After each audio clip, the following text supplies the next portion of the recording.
क्या आपने कभी सोचा है कि विश्वास और धैर्य की परीक्षा कैसी होती है?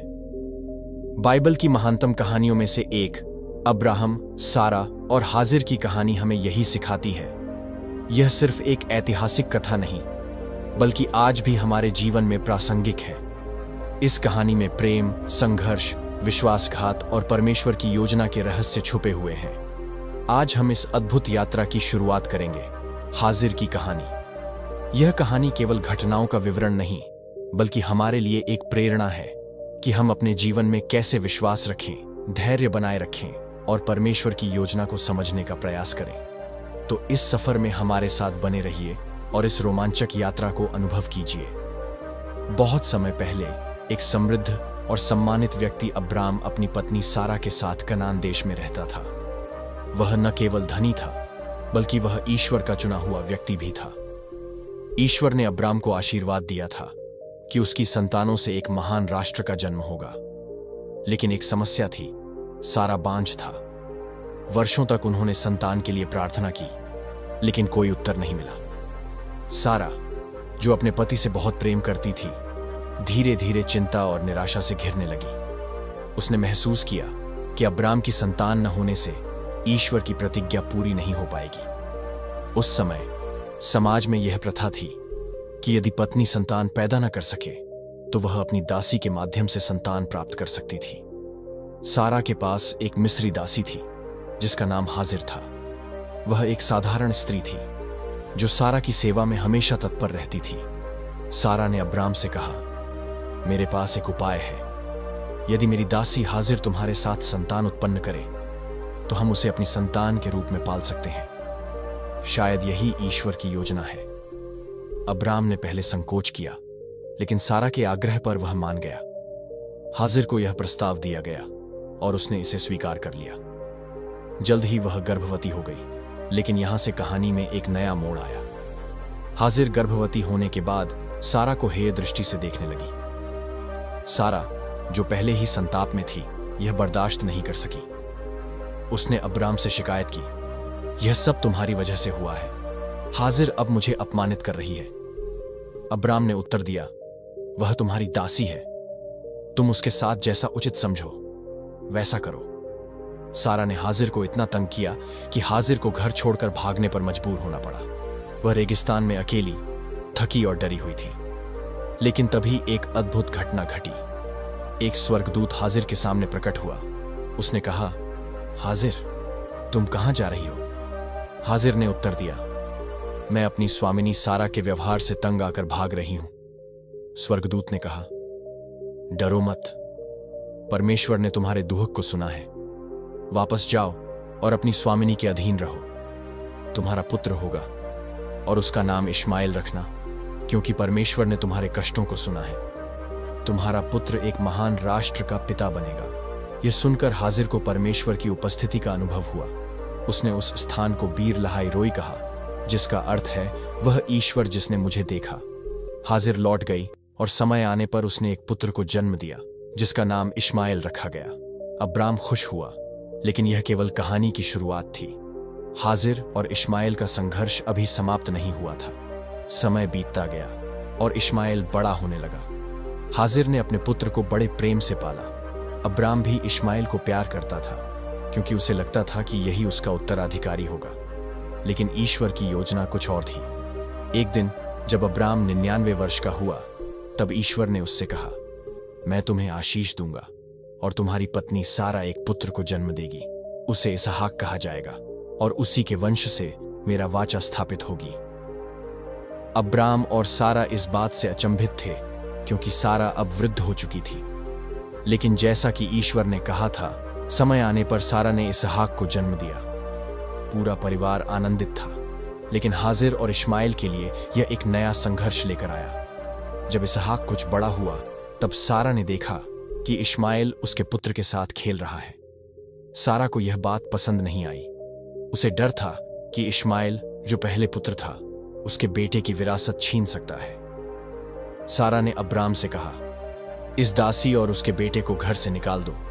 मैं नहीं चाहती कि इश्माएल मेरे पुत्र इसहाक के साथ जायदाद में हिस्सा पाए। अब्राम इस बात से बहुत दुखी हुआ, क्योंकि वह इश्माएल से प्रेम करता था। लेकिन ईश्वर ने उससे कहा, चिंता मत करो, सारा की बात मानो, क्योंकि इसहाक ही तुम्हारा उत्तराधिकारी होगा। लेकिन मैं इश्माएल को भी एक महान राष्ट्र बनाऊंगा, क्योंकि वह तुम्हारा पुत्र है। अगली सुबह भारी मन से अब्राम ने हाजिर और इश्माएल को कुछ भोजन और पानी देकर जंगल की ओर भेज दिया। हाजिर का हृदय टूट चुका था। वह नहीं जानती थी कि अब उनका क्या होगा। रेगिस्तान में भटकते भटकते जब पानी खत्म हो गया तो वह अपने बेटे को एक झाड़ी के नीचे छोड़कर रोने लगी। उसे लगा कि अब इश्माएल की मृत्यु निश्चित है। लेकिन तभी एक और चमत्कार हुआ। ईश्वर ने हाजिर की पुकार सुनी। स्वर्गदूत ने उसे पुकार कर कहा, हाजिर मत डरो, परमेश्वर ने तुम्हारे पुत्र की आवाज सुनी है। उठो, उसे संभालो, क्योंकि मैं उसे एक महान राष्ट्र बनाऊंगा। तभी हाजिर को एक कुआं दिखाई दिया। उसने तुरंत पानी लिया और इश्माएल को पिलाया।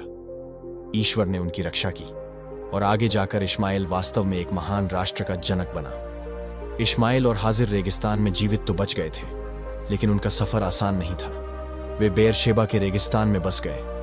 हाजिर को हमेशा इस बात का दुख रहता था कि उसे अब्राहम के घर से निकाल दिया गया था, लेकिन उसने अपने बेटे को मजबूत बनाने का संकल्प, उसने उसे एक योद्धा की तरह तैयार किया, जो कठिनाइयों से लड़ सके और आत्मनिर्भर बन सके।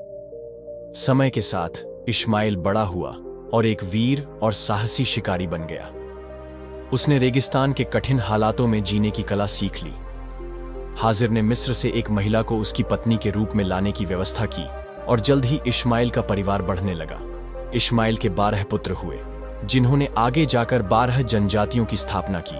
वे सभी रेगिस्तान के योद्धा बने और अरब जनजातियों की नींव रखी। इस प्रकार परमेश्वर की वह प्रतिज्ञा पूरी हुई जिसमें कहा गया था कि इश्माएल एक महान राष्ट्र का जनक बनेगा। लेकिन इस दौरान हाजिर को एक और चुनौती का सामना करना पड़ा। वर्षों बाद जब अब्राहम और इसहाक की कहानी आगे बढ़ चुकी थी, तब एक नया विवाद उत्पन्न हुआ। इसहाक के वंशज इश्माएल के वंशजों से अलग हो गए और दोनों के बीच एक दूरी बन गई। हाजिर अब बूढ़ी हो चुकी थी, लेकिन वह हमेशा इश्माएल और उसके परिवार के लिए प्रार्थना करती रही। उसने उसे हमेशा यह सिखाया कि परमेश्वर ने उसकी परीक्षा ली थी, लेकिन उसे कभी छोड़ा नहीं। उसने उसे यह भी बताया कि वह विशेष है और उसका वंश महान बनेगा। हाजिर की कहानी यहीं समाप्त नहीं होती। कुछ परंपराओं के अनुसार वह अपनी अंतिम सांस तक इश्माएल के साथ रही और उसके वंश को आगे बढ़ते देखा। उसकी यात्रा कठिनाइयों से भरी रही, लेकिन अंततः उसने अपने बेटे को एक महान नेता के रूप में खड़ा होते देखा। समय बीतता गया और अब्राहम की मृत्यु के बाद इश्माएल और इसहाक 2 अलग-अलग रास्तों पर चल पड़े। इसहाक को परमेश्वर की वाचा का उत्तराधिकारी माना गया, जबकि इश्माएल अपने स्वयं के राष्ट्र को विकसित करने में लग गया। दोनों भाइयों के बीच वर्षों तक कोई संपर्क नहीं रहा, लेकिन जब अब्राहम का निधन हुआ, तब दोनों ने एक साथ आकर अपने पिता को दफनाया। यह वह क्षण था जब दोनों भाइयों ने पुरानी दुश्मनी भुलाकर अपने पिता के लिए सम्मान प्रकट किया। हाजिर, जो अब काफी वृद्ध हो चुकी थी, इस पुनर्मिलन को देखकर भावुक हो गई। उसने अपने बेटे इश्माएल को यह समझाया कि हर व्यक्ति की नियति अलग होती है, लेकिन ईश्वर की योजना में सभी के लिए स्थान होता है। उसने उसे यह सिखाया कि इसहाक से ईर्ष्या करने के बजाय उसे अपने भविष्य पर ध्यान देना चाहिए। हालांकि इसहाक और इश्माएल के वंशजों के बीच समय के साथ दूरियां बढ़ती गईं। दोनों अलग अलग जातियों और संस्कृतियों में विकसित हुए। इश्माएल के वंशजों ने अरब क्षेत्रों में एक मजबूत समाज का निर्माण किया, जबकि इसहाक के वंशजों ने इजराइल को अपनी पहचान दी। इस बीच हाजिर की यात्रा भी अपने अंतिम चरण में थी। उसने अपने जीवन की अधिकांश अवधि अपने बेटे और उसके वंश की बेहतरी के लिए समर्पित कर दी थी। उसने देखा कि उसका बेटा एक शक्तिशाली नेता बन चुका है और उसका वंश फली फूली जनजातियों में बदल चुका है। हाजिर की कहानी हमें यह सिखाती है कि संघर्ष और कठिनाइयां हमेशा जीवन का हिस्सा होती हैं, लेकिन यदि हम धैर्य और विश्वास बनाए रखें तो ईश्वर हमें कभी अकेला नहीं छोड़ता। हाजिर का जीवन कठिनाइयों और संघर्षों से भरा था, लेकिन उसने कभी हार नहीं मानी। उसने अपने पुत्र इश्माएल को एक योद्धा और एक नेता के रूप में तैयार किया। उसने उसे ईश्वर की इच्छा में विश्वास रखना सिखाया और यही शिक्षा इश्माएल ने अपनी आने वाली पीढ़ियों को दी। हाजिर की मृत्यु एक शांतिपूर्ण क्षण था। वह जानती थी कि उसका पुत्र अब अकेला नहीं था, बल्कि वह एक महान राष्ट्र का जनक बन चुका था। वह इस दुनिया को छोड़कर चली गई, लेकिन उसकी विरासत सदियों तक जीवित रही। इश्माइल के वंशज अरब देशों में फैल गए और उन्होंने कई महान सभ्यताओं को जन्म दिया। उनकी संतानों ने नए शहर बसाए, व्यापार और संस्कृति को विकसित किया और अपने पूर्वजों की शिक्षाओं को संजोया। इसहाक के वंशज भी आगे बढ़े और उन्होंने इस्राएल की स्थापना की। दोनों भाइयों के वंशजों के बीच मतभेद बने रहे, लेकिन उनका मूल स्रोत एक ही था, अब्राहम, जो ईश्वर का प्रिय व्यक्ति था। यह थी हाजिर की कहानी, एक मां की, एक योद्धा की और एक ऐसी महिला की जिसने कभी हार नहीं मानी।